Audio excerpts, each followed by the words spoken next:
Hi, I'm Sharon Bridgeforth, and welcome to this week's My Two Cents. This series is a result of conversations that I've been engaged in with participants in my Finding Voice virtual workshop. You can find out more about that via the link below. Um, and essentially, a lot of questions came up that I felt were wonderful questions for the collective. Opportunities for us to um, widen our circle and our resource, therefore. So feel free to join in, offer your questions or your 2 cents in the comment section below. Today's question is: how did you give up refined sugar, and what is that like in your daily life? I get asked that question a lot in a lot of different forms. That question comes in by people that know me or have worked with me and find out bits of my story. And I think it's an excellent question. It's a timely question, and it's a good question to kind of walk with collectively. This question of refined sugar. First of all, go find Robbie McCulley's play Sugar. Okay, so there. Boom, drop the mic. Check that out.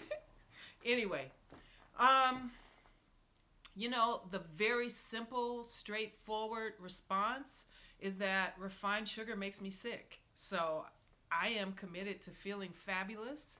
And once I realized that every time I took in refined sugar, I crashed and felt horrible, it has been easy to let go of because it just freaking makes me sick. In retrospect, I know that sugar and me ain't got along together for a long time. I've actually written about it anyway. That Black Mermaid Man Lady, one of the characters, Sweetie Jr., got a problem with sugar that's very similar to mine. That's a whole nother story. Um, but I think that sugar and its relationship to alcoholism and cancer is something that there are now studies about and researchers are talking about. I didn't have access to any of that. I knew that I've been sober since 1995, and I had cancer in 2005 and have been cancer free since then. And I just feel like the healthier I became, so getting the toxic, not only diseases, but emotions and stories that I was holding, working on releasing things that are toxic from my body, which is an ongoing practice and place of discovery. Um, the more that I did that, the better I felt, and then the more sensitive I became to things that my body just doesn't do well with. And so my first real dietary blessing was figuring out that gluten makes me feel horrible. And so I've been off gluten for 4 years. It has changed my life. And in retrospect, this feeling of crashing after eating and feeling lethargic and foggy headed and achy and swollen, gluten and refined sugar, y'all.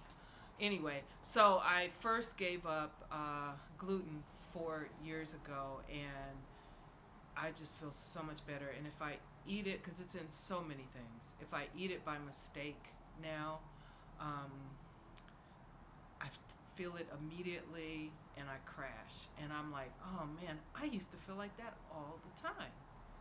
So anyway, after about a year of being off gluten, I started having those symptoms again, where I noticed that sometimes after I ate, I would crash, feel awful, foggy, and just sick, and swollen in my limbs. And so I decided to try eliminating refined sugar from my life. And the reason that that came to me was not that I had a lot of concrete information or any support from a doctor telling me to do that. It was because I had done a lot of investigation on my own and listening to people tell their stories around having had cancer, and because I was committed to staying cancer free, and I wanted to hear how other people talked about that. Woo woo to Chris Carr, that's my girl. One day I'll meet you, Chris. Anyway, so I knew that refined sugar feeds cancer. So I was like, let me just let go of that.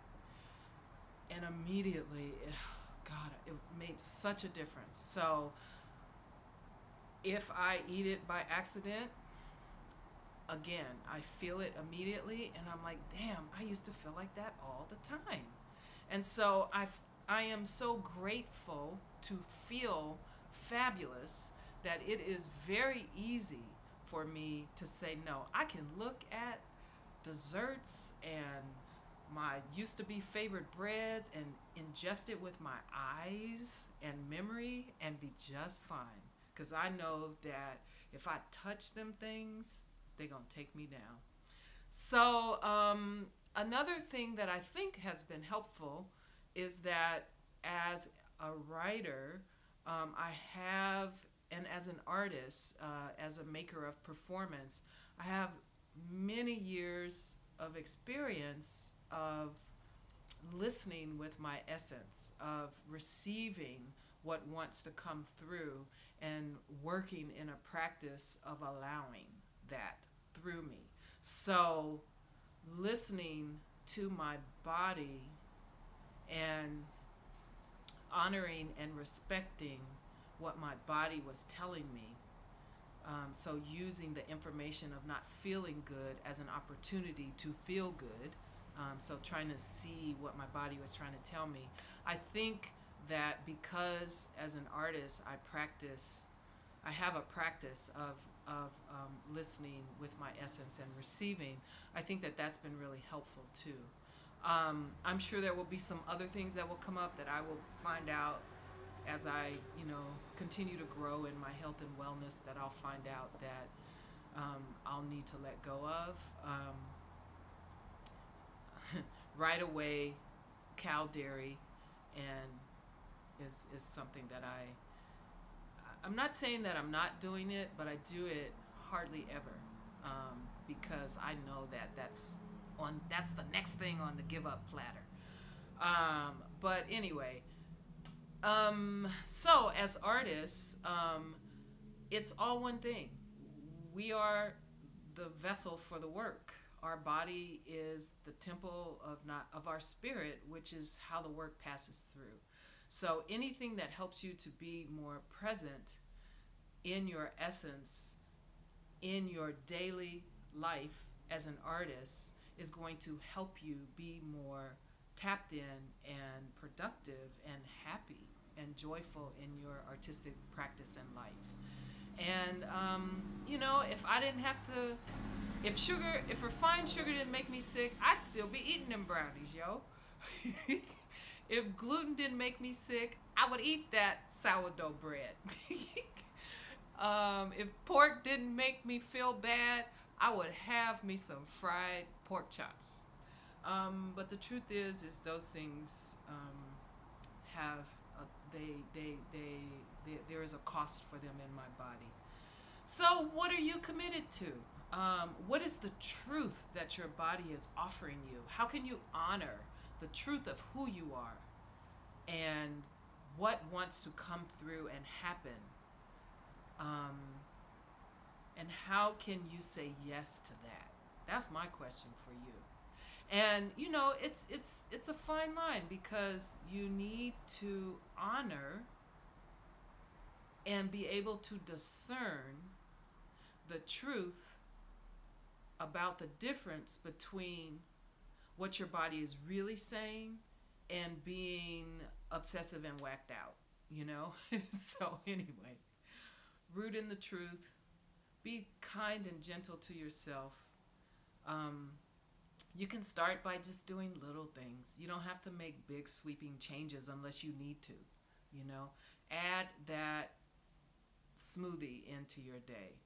Um, Juice, you know, once a week, you know, like just start a little bit at a time if it feels overwhelming for you to make sweeping changes. If you and then just build on that if that is what you need to do. All right, and then it's fascinating. The taste buds change. I now get as psyched about these desserts that are made of really just nuts and fruit and superfood powders as I used to about that chocolate cake. So your body um, wants to love you. How can you honor that? That's my question for you. All right, stay tuned for next week's My Two Cents, and know that you are loved.